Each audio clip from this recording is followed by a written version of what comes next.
elevando o animal à condição de ser senciente. Isso, sujeito de direito. Isso. O que acontece, tá? Hoje no Brasil, o Código Civil ainda trata o animal como um objeto. Ele tem o mesmo valor do que se fosse uma cadeira, um móvel, né? Ele é um bem móvel. Na verdade, um semovente, um ser que se move por conta própria, né? No seu artigo 82 do Código Civil, da Lei 10.406, tem esta equivalência. Então, o animal estaria equivalente a um objeto. Mas, não só no Brasil, como tu bem falaste, é uma corrente mundial, já estão entendendo que o animal possui sentimentos, né? Medo, angústia, raiva, estresse. Vejo os veterinários diagnosticando estresse para os animais e prescrevendo medicamentos, né? Então já se sabe que o animal ele não é um objeto, né? Ele é um ser com sentidos. Não pode ter... Pode falar. Sem querer te interromper, sim. Quem diz se o animal é um objeto ou não é, se é um ser senciente ou não, não sou eu, não é o doutor, é a ciência.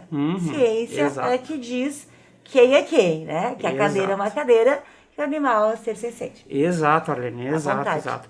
E aí, como eu estava comentando, sobre esse posicionamento científico, então... começou uma corrente jurídica e doutrinária também, da doutrina de grandes juristas, acerca de enquadrar o animal num posicionamento, numa posição, melhor dizendo, dentro da legislação, de não ser igual ao ser humano, porque não é dotado de racionalidade, mas também não ser um mero objeto, porque ele não é um ser inanimado. E tivemos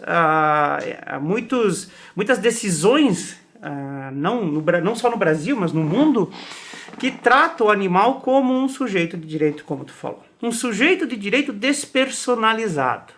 O que é isso? Tá? O sujeito de direito é quem tem capacidade para fazer a pretensão do seu direito, requerer. Tá? O despersonalizado, ele não tem personalidade própria. Um sujeito de direito personalizado, despersonalizado, melhor dizendo, é como se fosse uma empresa. Ela é um sujeito de direito, uma pessoa jurídica, só que ela não é personalíssima. Ela precisa de um representante, né? Ela é um corpo, ela é um conjunto de atos que formam um ser.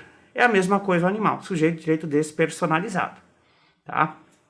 Com base nisso, tivemos então ali a Lei Estadual 14.434, né? No seu artigo 216, que trata o animal como ser senciente. Isso no estado do Rio Grande do Sul. Também tivemos uma lei no estado da Paraíba. E Santa Catarina. E em Santa Catarina. Tá. Com base nessas questões, e inclusive eu só quero abrir um parênteses aqui, que eu estava lendo sobre não sei se tu já ouviu esse caso, acho que foi o primeiro caso no Brasil, não sei se foi o primeiro, mas foi um dos mais polêmicos, de uma chimpanzé fêmea chamada Suíça, acho que foi no Ceará, no Salvador, que uma associação, acho que de proteção animal entrou, ela estava num zoológico público e entraram em nome dela, né, tratando ela como sujeito de direito, dizendo que ela tem legitimidade para postular em juízo, para que ela fosse para um ambiente mais saudável. E o juiz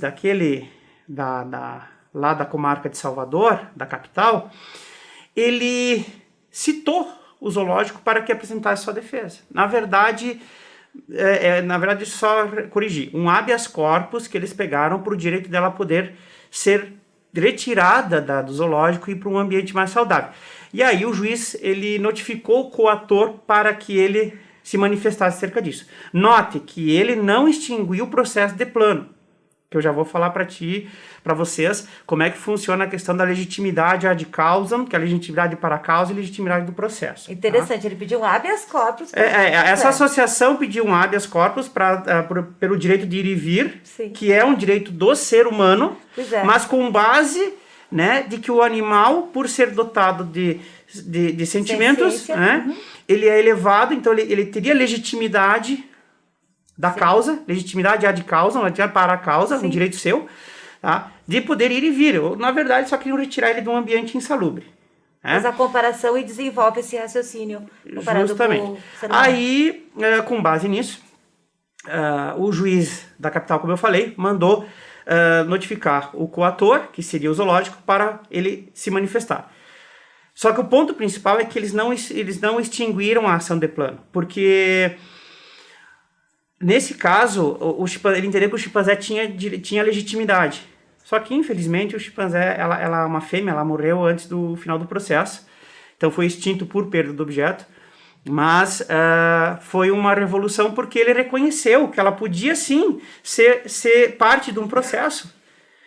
Depois nós tivemos aqui na Argentina outro caso, também de uma orangotango fêmea, né? Isso. Que a juíza também citou, inclusive eu acho interessante do que eu estudei, porque ela, como diz no artigo jurídico que eu li, ela rompeu o entendimento kantiano, que Immanuel Kant, um pensador, dizia no seu livro Doutrina do Direito, que a relação jurídica, a legitimidade para fazer parte de um processo só de seres humanos. E isso vinha sendo adotado, porque é um campo filosófico, vinha sendo adotado na filosofia do direito por muito tempo. Então essa juíza da Argentina quebrou.